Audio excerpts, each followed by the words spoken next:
Those who labor in the earth are the chosen people of God.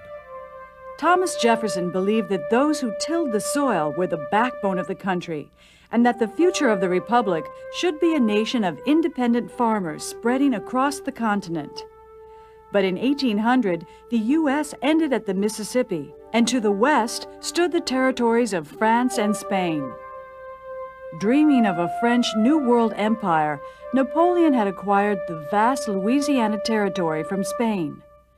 Control of the Mississippi River by the powerful French alarmed the United States, for the mighty Mississippi River linked the nation's western farmers to the world. French control of the port of New Orleans gave them a stranglehold on the United States frontier economy. But Napoleon's dream of a Western empire quickly turned into a nightmare. In the French colony of Haiti, Toussaint Louverture led a fierce rebellion of former slaves against French troops who died like flies from yellow fever. Back in France, Napoleon needed fast cash to support his wars of conquest in Europe. When American Minister James Monroe offered to purchase New Orleans for $10 million, Napoleon offered to sell the United States the entire Louisiana Territory, about 828,000 square miles, for just $5 million more. Nothing in the Constitution gave the president the power to purchase new lands, but Jefferson made the deal, doubling the size of the United States. In 1804, the president sent Meriwether Lewis and William Clark to explore and chart this vast, unknown territory. Departing from St. Louis, Missouri, Lewis and Clark headed west into lands few Europeans had ever seen. But they didn't go unprepared. They were trained like astronauts, briefed on things they might see and experience, told to do experiments, and record everything that seemed important in their exploration of this vast and unknown world. Lewis and Clark met more than 50 tribes, ranging from the peaceful Mandan Indians and the mighty Teton Sioux to the Shoshone relatives of their guide, Sacagawea. The Native Americans helped them through their travels, provided food, animal skin, and fur clothing, and advice on how to continue their trek westward. In the continent's interior, they discovered an unimagined world of natural wonder. Huge herds of bison, elk, and antelope roaming an inland ocean of grass, rivers teeming with fish, canyons of breathtaking beauty, and clouds of Montana mosquitoes so thick they could drive a man crazy. Lewis and Clark pushed westward and eventually reached the Pacific Ocean, where they established a camp and lived among the Chinook people and other coastal tribes of the Pacific Northwest. 2 years later, they returned east to Washington, D.C. After the Lewis and Clark expedition in 1803, there were marvelous accounts and descriptions of the glories out there of the West. People were learning about the Rocky Mountains and the fabulous rivers and the Great Plains. And it was a huge continent, they learned. An awful lot of land there. It seemed ripe for the taking. Their glowing descriptions of abundant, fertile land and their detailed maps provided the signposts for a boom of westward migration. Some of the first whites to follow their lead were mountain men who trapped furs for distant markets, traded with Indians, and charted the best paths for movement across the continent. These were tough men, like Jedediah Smith, who found the South Pass through the Rocky Mountains. When his ear was nearly ripped off by the teeth of a grizzly bear, Smith had one of his men sew the ear back on. A few days later, Jedediah was back on the trail. Needing the cooperation and help of Western Indians, many trappers took Indian women for their wives, a practice encouraged by Indian leaders to cement alliances and trade with the whites. These paintings by George Catlin were some of the first glimpses Americans had of the people of the Western tribes.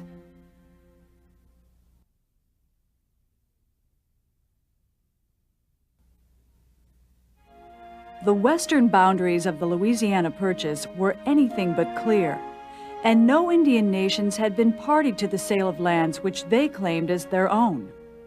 As Americans expanded westward, the government of the United States was faced with new and very difficult issues. The most prominent was, of course, that Native Americans occupied many of those lands onto which American citizens were expanding. The government would grapple, often unsuccessfully, often with a conspicuous lack of justice, about what to do with those Indians occupying land that American citizens wished to move to. When the first treaties were made, the fact that we could no longer just wander wherever we wanted or walk wherever we wanted, we had a real hard time grasping that. Everyone had to move. They said, why? It's because of this concept of manifest destiny. It meant that they could take our land without asking us, and that they could force us to move from our homelands. In the Old Northwest arose a religious and political revival led by two Shawnee, the Prophet and his younger brother Tecumseh, who formed a powerful Indian confederation against white expansion. Where are the Narragansett, the Mohican, and many other once powerful tribes of our people? They have vanished before the avarice and oppression of the white man as snow before a summer sun. Our lives are in the hands of the Creator. We are determined to defend our lands, and if it be His will, we wish to leave our bones upon them. Tecumseh. Alarmed by the growing Indian alliance, Indiana Territorial Governor William Henry Harrison marched 1,000 troops and frontiersmen to the Tippecanoe River, where in 1811 he defeated the Shawnee in a bloody battle.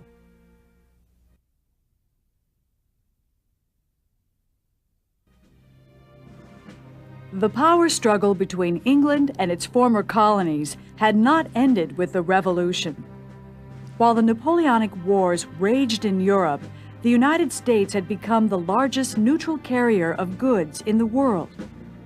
American merchants had grown rich carrying goods to markets previously denied to them by European nations. Both the French and British intercepted and confiscated American ships for trading with the enemy, but Americans considered the British the worst offenders. The Royal Navy took thousands of seamen from American vessels, many of whom had fled from British ships, and impressed them into its own service. The American desire for war was especially great among land-hungry Southerners and Westerners.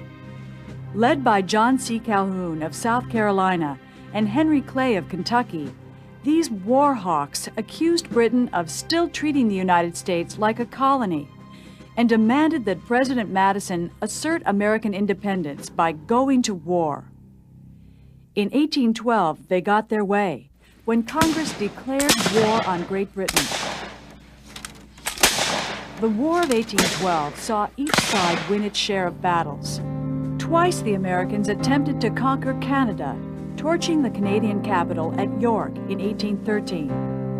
The next year, the British retaliated by sacking Washington, D.C. and burning the Capitol and the President's mansion.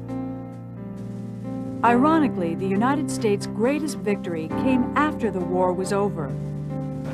Before news of the war's end reached New Orleans, Americans repulsed a massive British assault and inflicted heavy casualties.